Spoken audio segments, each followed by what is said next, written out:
We carry these phones in our pockets, speaking of technology and its curses. And these phones can show us everything. The wars across the world, the disasters across the country, the tragedies down the street. Just yesterday, trying to eat lunch at my father-in-law's house. We're about to get in the pool to go swimming, and my phone buzzes because it wants me to see that somebody had a car wreck that was a near fatality just down the street from where we live. I was currently out of the state. I was in Maryland, and all of a sudden my phone is telling me, you need to know about this car wreck in Virginia. It's always there. It's always telling us about all the suffering, and you just can't keep up with all of it. Over time, that kind of awareness can produce a kind of weariness. Not because you don't care, but because there's just simply too much to care about. There are too many problems to solve, too many hurts to heal, too many wounds that are too deep for easy answers. And we learn to cope with that the best way we can. Sometimes that's withdrawing. Sometimes it's becoming more cynical.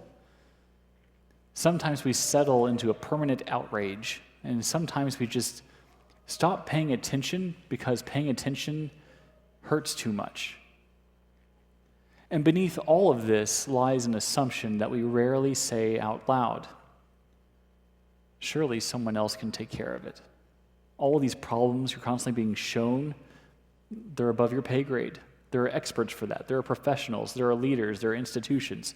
Surely someone better equipped than me can step in and fix this problem that's bigger than me. After all, what kind of a difference can one ordinary person really make? What can one person do in the face of so much need? What can one church do in a world so full of suffering? But that question lingers. And what happens when compassion meets a world that is too broken to fix? The word of the Lord from Matthew chapter 9. Jesus went about all the cities and villages, teaching in their synagogues, proclaiming the good news of the kingdom, curing every disease and every sickness. When he saw the crowds, he had compassion for them because they were harassed, they were helpless, like sheep without a shepherd. Then he said to his disciples, "The harvest is plentiful, but the laborers are few.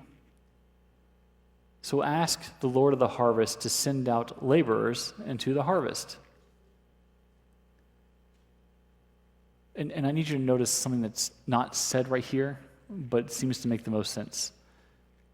If you're talking to someone, and in the very next sentence is, "Then he summoned those someones," that means in between in that period in double space, if you're using a typewriter, in that period in double space, at some point they left to go do something else. He has to call them back, yes? Theoretically, what happens right here in the story that doesn't get said is Jesus says, "Go ask the Lord of the harvest to send out laborers." So they go off to pray, to ask for laborers. And then, while they're doing that, he summons the 12 disciples and gives them authority over unclean spirits, to cast them out, to cure every disease and every sickness. These are the names of the 12 apostles. First, Simon, also known as Peter, and his brother Andrew, James, son of Zebedee, and his brother John, Philip, Bartholomew, Thomas, Matthew, the tax collector, James, the son of Alphaeus and Thaddeus, and Simon the Canaanian, and even Judas Iscariot, the one who betrayed him. These 12 Jesus sent out with the following instructions: "Do not take a road leading to Gentiles, and do not enter a Samaritan town, but go rather to the lost sheep of the house of Israel. And as you go, proclaim the good news. The kingdom of heaven has come near. Cure the sick, raise the dead, cleanse those with the skin disease, cast out demons. You received without payment, you give without payment." Jesus travels through cities and villages, teaching, proclaiming, healing. And Matthew tells us that something deeper is happening beneath all of those actions. Jesus sees the crowds. He really sees them, not as crowds, but as a bunch of people gathered in one spot. Not simply as a mass of people, not as interruptions, not as problems to solve, or security risks, or threats. He really sees the individuals in the masses. And when he does that, he is moved with compassion because he sees them as harassed and helpless people, like sheep without a shepherd. That phrase carries more weight than we often realize. These are not simply people having a bad day. These are people who have been worn down, weathered, rusted.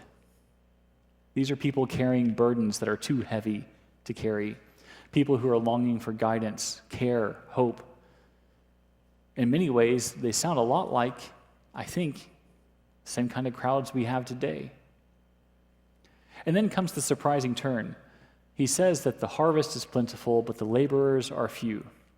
And at first, that sounds like an observation, just hey, did you guys notice? There's a lot of people who need help here. Perhaps it's even a complaint. Gosh, I've cured so many, and there's still so many. And then he tells the disciples to pray that the Lord of the harvest would send laborers in the harvest. And I'm sure they didn't see it coming. There's no way they saw it coming. And they said, that's a good idea, Jesus. We're going to go ask for somebody to go fix those problems. And before they can finish asking, before they can finish their prayer, Jesus does something unexpected, and he calls them over, and he says, hey, did you guys know that you're the laborers you were just asking for? You are literally the answer to your own prayer. And I'm sure they felt tricked. They must have felt duped, just a little. And he sends them, of all people. The answer to the prayer becomes the people who are praying it. The laborers that they are literally asking God to send turn out to be themselves. They set themselves up. We expect God to solve problems, but we expect God to solve problems from a distance. We expect compassion to remain the work of specialists, heroes, experts.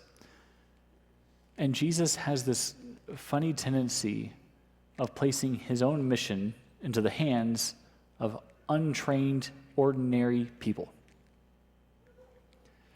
These disciples are ordinary people. They're fishermen. Odds are they're not even of legal drinking age in this country. These are teenage boys. One of them is a tax collector. So at least they've got a math nerd. But that's literally the only expertise listed. These men who are still learning who Jesus is, who are still learning what this kingdom means, who don't know what they're doing, somehow find themselves entrusted with the authority that they never would have dreamed to have claimed. They've now been given the ultimate security clearance, and they can now do things that Jesus does. They can cure every disease and every sickness. They can cast out demons. They can do the things that he did for them. And the old assumptions don't hold anymore. The crowds, they are still harassed and helpless. The needs, still overwhelmingly great. But now the disciples discover that following Jesus means more than standing near him while he does amazing things. Being one of his followers now means being drawn into doing the work he's been doing.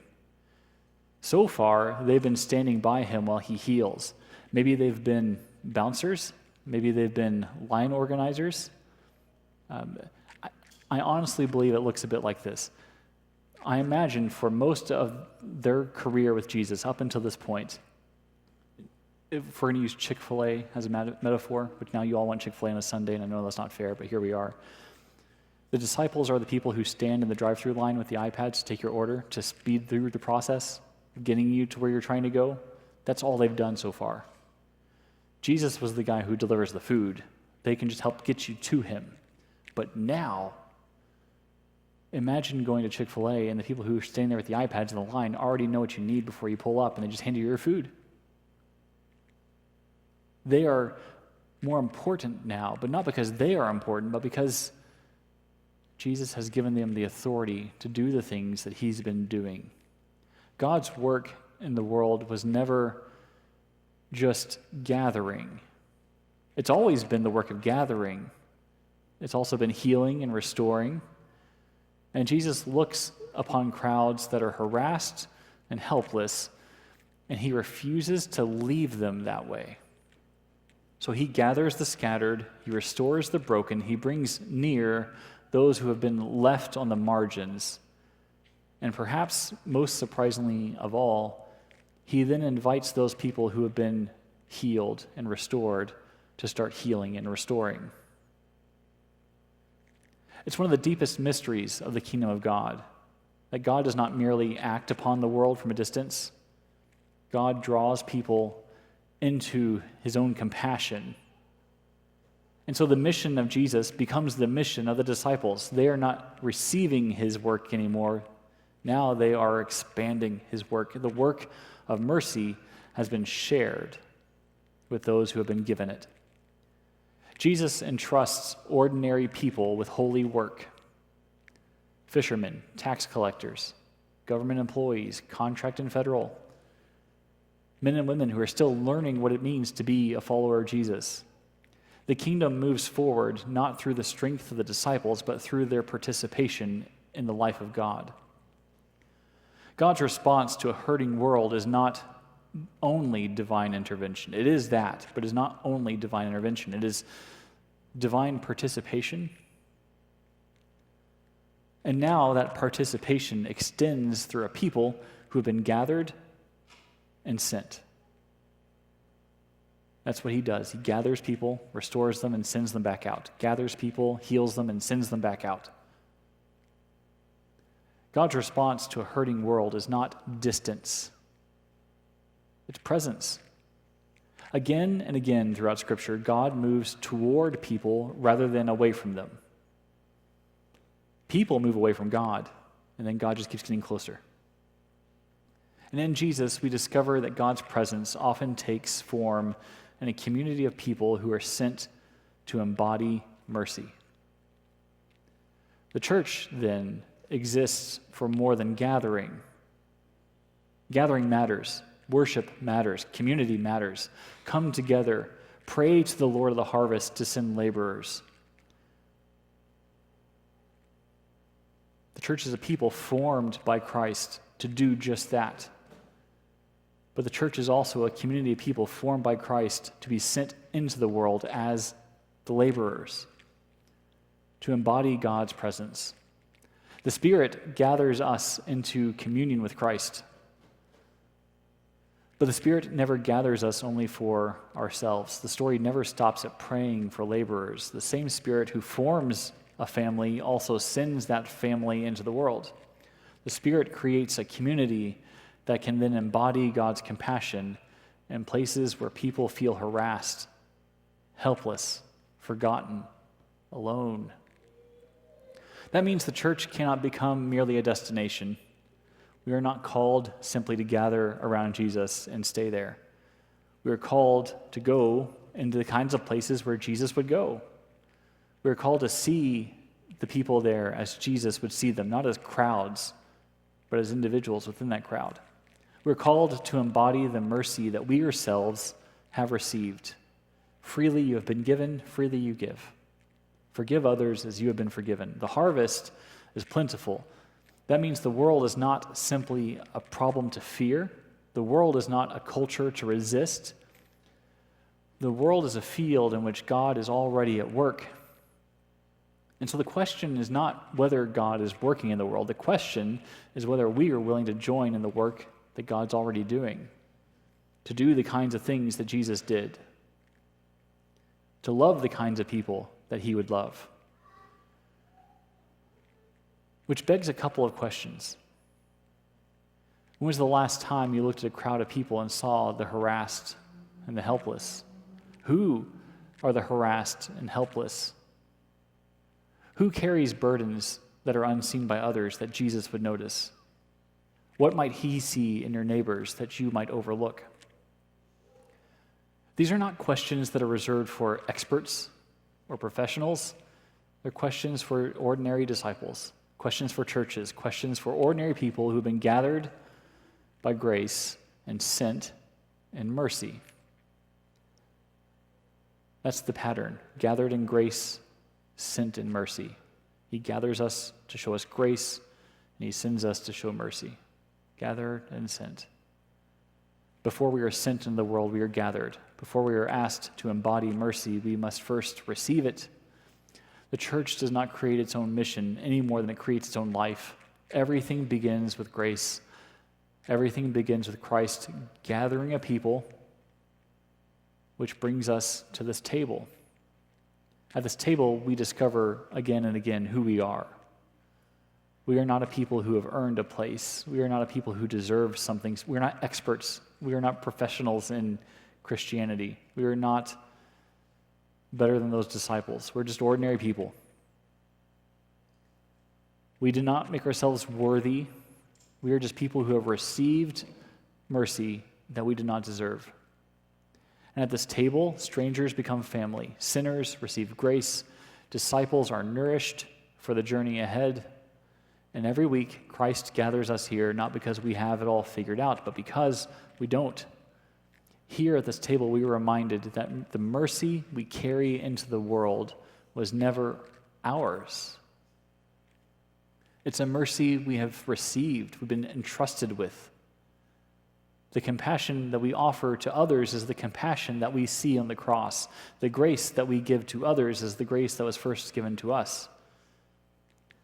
And having been gathered together at this table by grace, having been fed with his love, we are sent out from this table into a world full of harassed and helpless people who are like a sheepfold without a shepherd.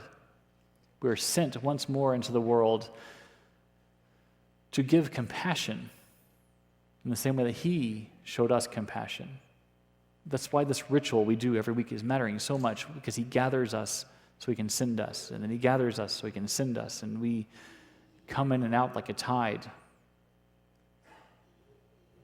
And when we do that, when we gather here to remember the grace we have received, and we go back out and show it to others, when we come back again, we bring those we showed grace to.